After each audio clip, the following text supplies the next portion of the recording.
so getting in, Russia has intensified its missile attack on Kyiv on day 9. We understand that there's been a fresh missile attack. Russia claims to have destroyed thousands of Ukrainian military infrastructure elements. That's a new number that they're putting out there. 11,612. Ukraine's missile attack on the rebel regions of Donetsk has also been captured on video. 3 big breaking developments coming in from Ukraine at this time. And this is from both sides, Akshita. A missile attack on Kyiv by Russia and a missile attack by Ukraine, apparently, on the rebel Donetsk region. I also want to bring our viewers' attention to the images there on our screens. You know, why we've been focusing what's been happening right now in Zaporizhia and with regards to the nuclear power plant in Kyiv. It looks like Russia has ramped up its attacks. These kind of images speaking volumes of the kind of destruction that's been reported in the capital city right now.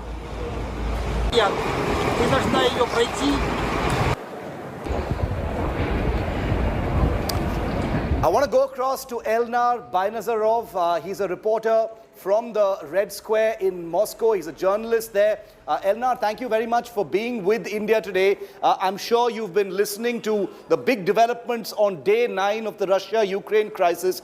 You know, the shelling that has taken place at the Zaporizhia nuclear facility in southeastern Ukraine. There was a big fire there.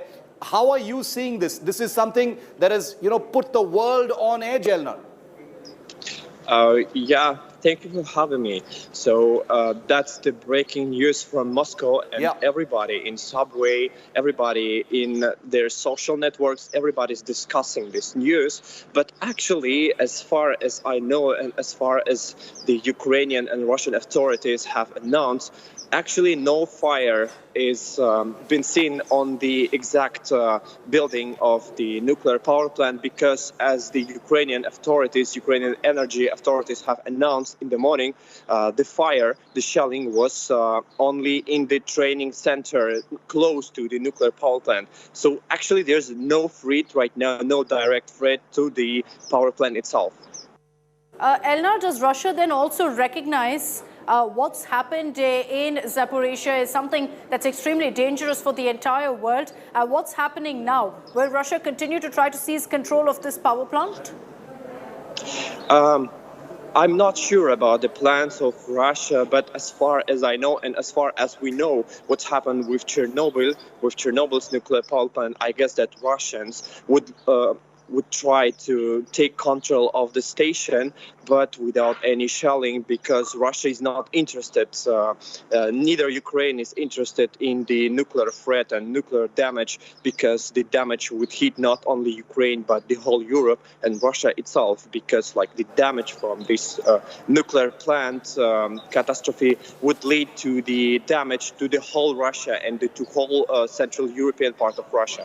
So this is why I don't think that Russians are interested in any kind of nuclear catastrophe to take place in Ukraine. And this is why I guess Russian troops led Ukrainian firefighters to extinguish the fire to the training center of the nuclear plant. So this is why I don't think that Russians are interested in any kind of tragedy to take place in Zaporizhia. It's very good to hear that, Elnar. In that case, do you think this could be part of, you know, the kind of signal that Russia is sending out to the world that we are in control of these very strategic and sensitive sites? You know, don't mess with us. We've heard President Putin and the Russian government, you know, make nuclear claims over the last few days. They've, you know, put their nuclear forces on operational alert. They've talked about the possibility of the next big war being, you know, destructive and nuclear. Now you're seeing this incident at the Zaporizhia facility. Is this basically signaling and messaging, tactical messaging maybe, to NATO and to the world? Actually, it can be this kind of signal, but to me, as it seems from Moscow, it's just a part of the bigger operation, because obviously, I guess Russia is interested in taking the strategic objects of Ukraine. And as President Vladimir Putin announced yesterday during the Security Council, Russian operation, military operation, as it's called in Moscow, is being on plan. It's going according to the schedule. And so this is why I guess that the taking of Zaporizhia nuclear power plant was also part of this plan, because it's a kind of tactic. Because as we see, according to the tactics and what has been done by Russian troops in these 9 days, we see that Russians are trying to seize all the major cities, although they only captured and seized only one Ukrainian city, and 20 other big cities are still taken by Ukrainian forces. And this only city that was taken by Russian forces is Kherson, which is in the south of Ukraine, close to the border with Crimea, which is been taken by Russia in 2014, according to the referendum, which Russian authorities claim to be illegal, and the world claims to be illegal. So the only city that was taken is Kherson, and all other cities are not taken yet. And only nuclear plant that was taken by Russians is the Chernobyl, which is currently out of use. And Zaporizhia, I guess Russia is not interested, as I've told already, in some kind of intensifying fire in this nuclear power plant, because it's not Russian strategy to make a catastrophe. And as the press secretary of Russian President Dmitry Peskov already announced, Russia is not interested in occupation of Ukraine. So this is why I guess that Russia is interested only in taking control of these strategic objects and not in occupation itself, as far as we have to believe to the Russian authorities. Sorry, yeah, go ahead, Akshata. Apologies. So, Elnar, I just want to focus on one point you made also, of Putin saying, their plan is going as scheduled. Is that really the case? 9 days, even you've highlighted how only one major city is controlled by Russia right now.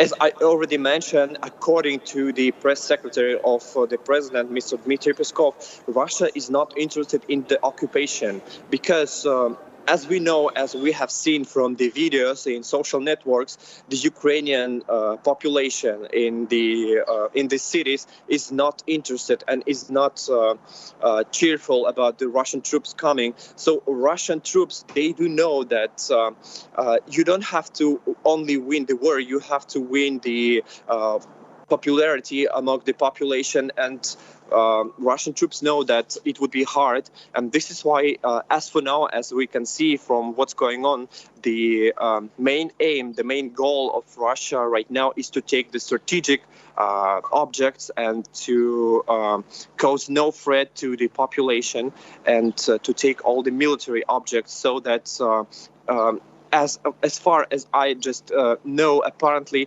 Russia is interested in making Ukraine neutral country without any kind of military threat. Elnar, yesterday we saw a shelling strike that set a large oil reservoir in the Chernihiv area close to the Russian border on fire. There have been a lot of, petroleum facility fires as well. And these are all strategic sites. There is a view, of course, that these are legitimate military targets. But in this larger point that you're making about Russia trying to control these reserves, which are so crucial for Ukraine to function, is that what these nuclear incidents could be about as well, to control some of these facilities, because that gives Russia more leverage in reaching its objectives in Ukraine? I guess there might be like two kind of aims. The first one is to provide the safety of the power plant. As we have seen in Chernobyl, Russian troops, in accordance with the staff who working in this nuclear power plant, they agreed to take control, and there were no shellings in Chernobyl. So I guess Russians were trying to make the same with this Zaporizhia nuclear power plant. So their goal was to provide the safety, because they wanted to take this. And the second goal and the second aim of Russia was to take this Zaporizhia nuclear power plant, because it's the largest in Ukraine, largest in Europe. And in Ukraine, all the 4 nuclear power plants, they produce 13.3 thousand megawatts of the electricity, of the energy, and this Zaporizhia produces 6,000 megawatts. So it's nearly the half of all the Ukrainian power is coming from the Zaporizhia nuclear power plant. So this is why by capturing this nuclear power plant, Russia would would win in this electricity, in this energy war, and provide the safety to the nuclear stability of whole Ukraine, I guess. So that was the two goals of Russia. Okay, Elnar, appreciate you joining us with all of those details. Elnar reporting there from Moscow. I think his message is something that the world is listening to when he says that Russia also understands the risks at hand, that they're dealing with a nuclear power plant. And that's also a very, very important message that goes out, because the world right now was tracking very closely for the last many hours what was playing out at Zaporizhzhia. In southeast Ukraine, Europe's largest nuclear power plant, a fire broke out because of shelling between Russia and Ukraine. Let's get the details also and put out those images that you see there of Shiv. You were telling us that's a flare actually touching down. That's a flare that's touching down. It could be a slowed down image as well. It's very difficult to say in these grainy images and grainy visuals, but the fact that a fire was set off after heavy shelling and firing in that complex is disturbing to the extreme. You know, a huge nuclear disaster looms large over Ukraine, and it has been for a while. Today's takes it to the brink. Europe's largest nuclear power plant, Zaporizhzhia, the one in your pictures, attacked by Russians. According to Ukraine, the Russians fired at the power plant from all sides. An administrative building close to the reactor complex was set on fire. The shelling site is close to the reactors. Ukraine authorities claim that if blown up, the disaster could be anywhere between 10 and 100 times larger than Chernobyl of 1986. Over 40 people and 10 units have been involved in extinguishing the fire at this power plant. The fire has been extinguished and there are no casualties. Mercifully, Ukrainian authorities now say that the plant is safe and that the safety of Zaporizhzhia, which houses 6 separate nuclear facilities, is now secured. President Biden spoke with his Ukrainian counterpart, President Zelensky, about the Zaporizhzhia nuclear power plant fire. He urged Russia to cease hostilities and allow firefighters and emergency responders to access the site. Європа зараз повинна прокинутися. Горить найбільша атомна станція Європи. Прямо зараз російські танки розстрілюють атомні блоки. Це танки, обладнані тепловізорами. Тобто вони знають, куди стріляють. Вони до цього готувались. Європейці, прокиньтесь, будь ласка. Говоріть своїм політикам. Російські війська обстрілюють атомну станцію в Україні. Запорізьку атомну станцію. Місто Енергодар. Там 6 енергоблоків. 6. В Чорнобилі вибухнув 1 енергоблок. Пожежа на Запорізькій АЕС триває. Вогнеборці не можуть дістатися місця загорання та ліквідувати наслідки. Розстрілюють впритул. Вже є попадання в перший енергоблок. Зупиніться. В результаті обстрілів пожежа на атомній електростанції. Повторюю, в результаті обстрілів військами Російської Федерації в бік Запорізької АЕС виникла пожежа. Пожежа на Запорізькій АЕС триває. Вогнеборці не можуть дістатися місця загорання та ліквідувати наслідки. Розстрілюють впритул. Вже є попадання в перший енергоблок. Зупиніться.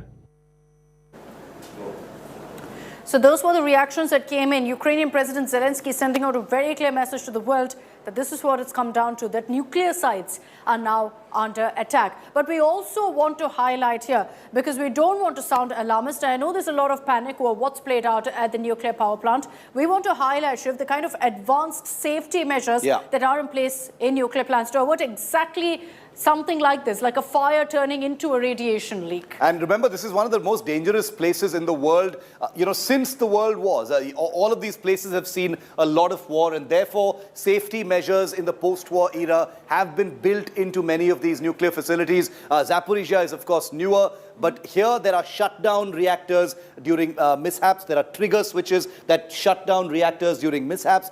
Cool-down reactors to fuel rods, the fuels and rods. There are coolants to bring down reactor temperatures during normal functioning.